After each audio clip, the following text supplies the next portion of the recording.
There's a golf club in my bag that I've been testing for a number of weeks now, and it's made a marked improvement to my game. It could also do for yours, so stay tuned.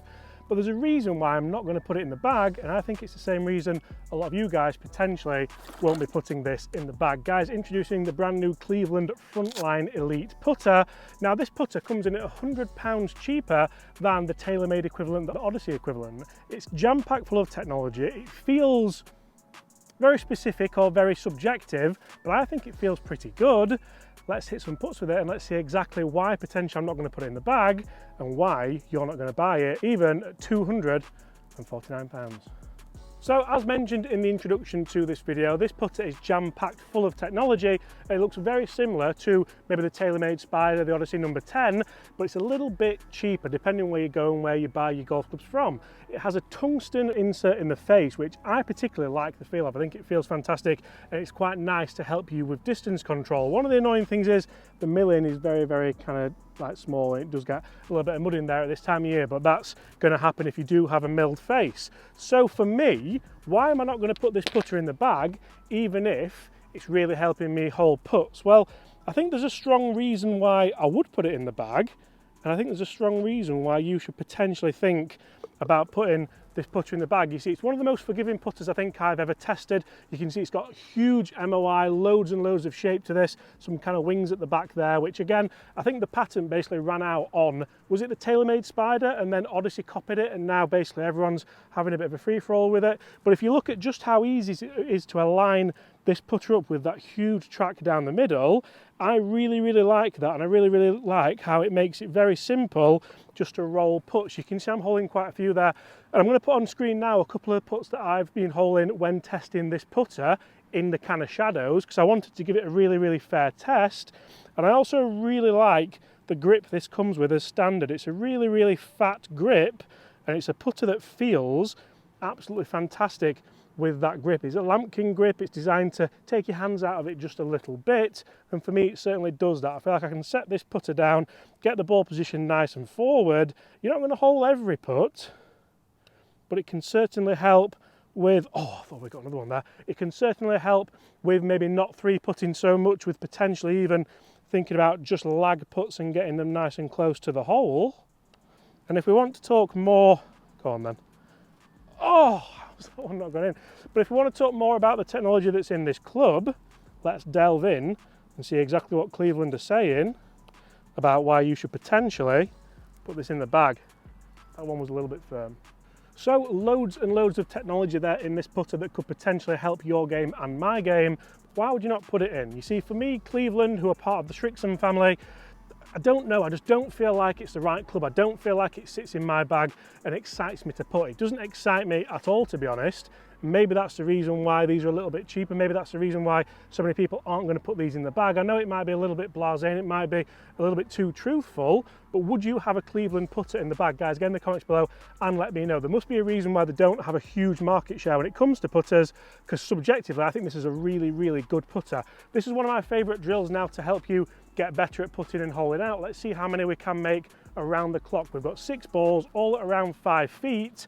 And we'll start off with this one because Chris has stood on the other side. I do feel really solid over this. I feel like I could just get my stance, get the alignment correct, and then just let the putter swing and then let the putter do the work. So for me, this is something which I've not struggled with, but it's certainly not a strength of my game. And I think if you were honest with yourself, would this be a strength of your game? Because if not, you could save quite a lot of shots just by having a club in here that's potentially a bit more forgiving, that's potentially just going to help you lower those scores ever so slightly. Even if you hold 1 or 2 of these more around, then potentially it could be a game changer for you when it comes to handicap and club competition. But why do people not have them in the bag? Guys, get in the comments below and let me know, would you have these in the bag? Would you put a Cleveland putter in the bag? With 3 for 3 so far, I really don't think we're going to get to go 6 for 6. If we go 6 for 6, I'll put. Do you think I should put it in the bag, Chris? No. No. No. Right, Chris is a putting expert. Oh, And so Chris is a putting expert. I'm going to get his opinion in a second, because I have been putting really well with this, not just in this video, but when I've had it out in matches and out in other course reviews. Right, this goes in and it's going in the bag, Chris.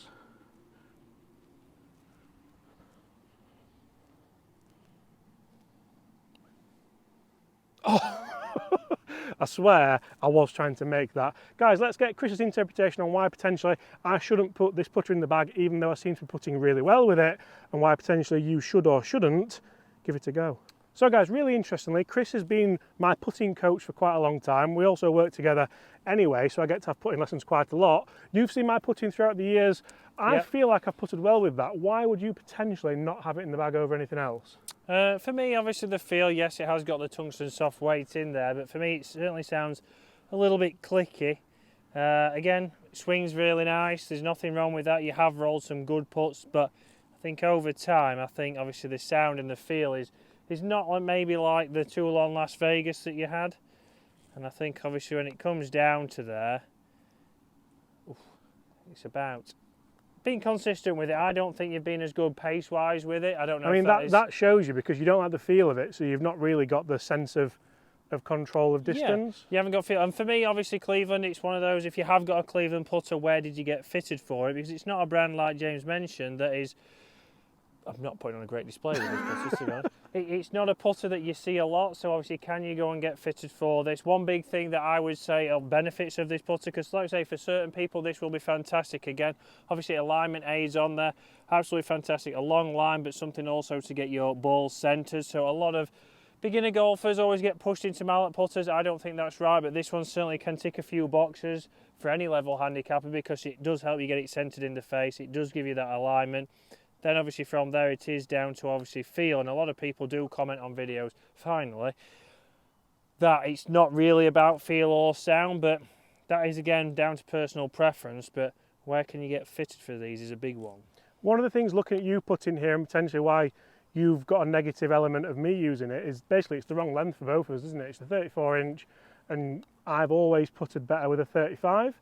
But would I go and just maybe get an inch put on that, or order one at 35 inches? Because I personally like the feel, and I like the roll it gets, and I like how consistent I can be by holing out. Yeah, I think a great grip, and that's the thing, that it's different for different people. Obviously James likes the feel, likes the sound, I don't.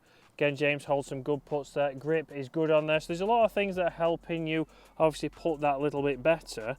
But certainly for me, obviously, like we have to take into account, it's performance-wise, again, it's all down to that. James has performed well with it. I don't think his pace control is as good as with his Toulon, but he hasn't had it in as long as that. And that's where, obviously, we've got to think about that.